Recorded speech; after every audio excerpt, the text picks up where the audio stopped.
Good morning विद्यार्थियों। अब जो हम फोर्थ चैप्टर ले रहे हैं रहीम के दोहे, ये रहीम दास जी द्वारा रचित है बेटा।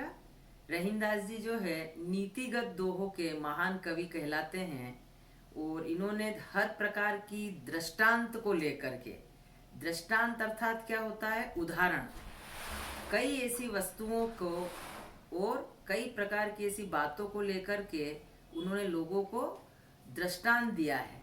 दृष्टांत अर्थात कि किस प्रकार हम कंपेयर करके, तुलना करके और जीवन को जी सकते हैं। या जैसे मैं केंद्रीय भाव समझा रही हूँ, इस केंद्रीय भाव में एक लाइन बोलती हूँ कि उन्होंने कुएं के जल की तुलना करी है समुद्र के जल से। तो जिस प्रकार से कुआं छोटा है लेकिन छोटा होते हुए भी उसका पानी मीठा होता है, समुद्र बहुत ही अथाह पानी साथ में लिए हुए है लेकिन उसका जल पीने योग्य नहीं है, वो खारा है। तो यहाँ रहीमदास जी क्या कह रहे हैं कि हमको छोटे रहना है लेकिन मीठा बना रहना है।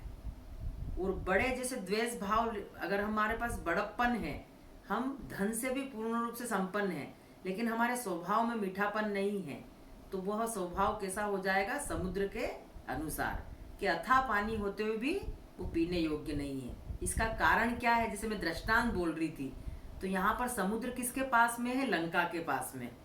तो लंका के पास में होने के कारण उसमें कुसंग आया और कुसंग आने से उसमें द्वेष भाव आया। तो हम यहाँ इसको कहते हैं दृष्टांत कि हम कुसंगति से बचे हैं। इस प्रकार इन्होंने अनेक अनेक प्रकार के दोहे लिखे हैं जो मैं भी आपको बुक के अनुसार समझाऊंगी। तो हर बात में उनके बहुत बड़ा ज्ञान छुपा हुआ है और आपको वर्ड टू वर्ड उस चीज को समझना है। अब्दुल रहीम खान खाना, जो खान खाना है ना, ये इनकी उपाधि है। तो जीवन परिचय आप बुक के अनुसार पढ़ ही लेंगे और पूर्ण रूप से हर दोहे में इन्होंने कोई भाव व्यक्त किया है, उस भाव को आपको जीवन में भी उतारना है। बुक तो है ही, हमारी व्यवहारिक ज्ञान को भी हमें बढ़ाना है। चलिए तो हम स्टार्ट करते हैं। अब पहला दोहा मैं आपको शुरू कर रही हूँ। क्या कह रहे हैं रहीमदास